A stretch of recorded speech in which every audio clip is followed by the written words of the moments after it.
উত্তরবঙ্গের প্রবেশদ্বার সিরাজগঞ্জের হাটিকুমরুল গোলচত্বর। এই মহাসড়ক দিয়ে প্রতিদিন উত্তর ও দক্ষিণাঞ্চলের ২৭টি জেলার যানবাহন চলাচল করে, ফলে প্রায় ঘন্টার পর ঘন্টা যানজটে ভোগান্তি পোহাতে হয় যাত্রী ও চালকদের। এই দুর্ভোগ কমাতে সড়ক ও জনপথ বিভাগ বঙ্গবন্ধু সেতুর পশ্চিম অংশ থেকে রংপুর পর্যন্ত ৪ লেনের কাজ শুরু করেছে। ৪ লেনের মহাসড়কের পাশাপাশি গুরুত্বপূর্ণ এই হাটিকুমরুল গোলচত্বর এলাকায় নির্মাণ করা হবে আন্তর্জাতিক মানের ইন্টারচেঞ্জ। এই ইন্টারচেঞ্জের মাধ্যমে গোলচত্বরের ১ কিলোমিটার আগেই ভাগ হয়ে যাবে বিভিন্ন জেলার যানবাহনগুলো।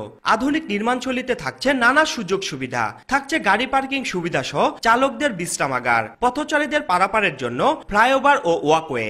এর ফলে দীর্ঘদিনের ভোগান্তি কমে নির্ধারিত সময়ে গন্তব্যে পৌঁছানো যাবে বলে মনে করছেন চালক ও যাত্রীরা। এখানে রাত্রে তো অনেক চাপ হয়, এখানে চাপ হয় মানে ১-২ ঘন্টা জ্যামে থাকা লাগে। পূর্ণিং হলে মনে করেন ১ ঘন্টা ২ ঘন্টা ধরে বসে থাকা লাগে, ১০ মিনিটের রাস্তা ৫ মিনিটের রাস্তা বয়ে থাকা লাগে, খুব সমস্যা। পূর্ণিং হওয়া ভালো, অনেক জ্যাম থাকে, যাত্রীটা অনেক ভোগান্তিতে পড়ে, অনেক সমস্যা হয়। ফ্লাইওভারটা হলে আমাদের অনেকটা দুর্ভোগ কমে যাবে। রোডের এই পার থেকে ওই পার কোনোভাবে যেতে পারে না। এটা যদি 4 লেন হয় তাহলে গাড়ির যানজটও হবে না এবং সহজে গাড়িগুলো ওভারটেক করতে পারবে এবং যাত্রীরা সহজে এই পার থেকে ওই পারে হোটেলগুলোতে যেতে পারবে। এদের আজকে রাতের বেলা ৮ ঘন্টা জাম কাটছে, সেখানে রোড থেকে কট্টার থেকে সেতু বন্ধ জাম কাটছে। আমরা আজকে এই সাইডে তো ২০-২২টা জেলার গাড়ি এক রাস্তায়, আমাদের চাপ।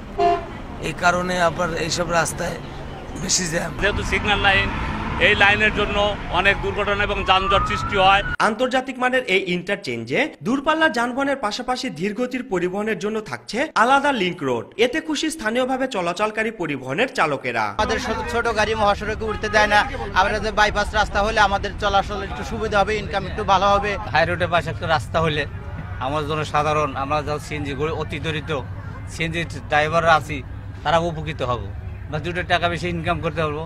এতে দেশের ভালো হবে, আমাদের ভালো হবে। যদি আমাদের জন্য সাব রাস্তা হয় বা 4 লাইন হলি পারে, তাহলে আমাদের জন্য সুবিধা হয়, আমরা যাতে 2 টাকা রোজগার করে খাইতে পারি। কারণ আমরা হাই রোডে না উঠতে পারলে আমরা তো কামাই হয় না। প্রকল্পটি বাস্তবায়ন হলে উত্তরবঙ্গের পরিবহন ব্যবস্থায় গতি আসবে বলে মনে করেন বাস মালিক সমিতির নেতা। উত্তরবঙ্গ দক্ষিণবঙ্গ যে ২৭টা জেলা আছে, যোগাযোগ ব্যবস্থা আমাদের মান বেড়ে যাবে। পাশাপাশি 2টাই যে ঈদ আছে, সেই ঈদে দেখা যায় আমাদের যানজট হয়, সেটার থেকে আমাদের সাধারণ জনগণ মুক্ত হবে। হাটিকুমরুল ইন্টারচেঞ্জের মাধ্যমে যোগাযোগ ব্যবস্থা সহজ হওয়ার পাশাপাশি গতিশীল হবে আর্থসামাজিক উন্নয়ন বলে জানান প্রকল্প পরিচালক। টোটাল ট্রাফিক সিস্টেমটাকে আনইন্টারাপ্টেড রাখতে চাই, যাতে কোথাও কোনো গাড়িকে থেমে থাকতে না হয়। সেটা যাতে এই ক্রসিং দিয়ে যাতে তারা বিভিন্ন যেদিকে যেতে চায় তারা সাইন সিগন্যাল দেখে সুন্দরভাবে চলে যেতে পারে।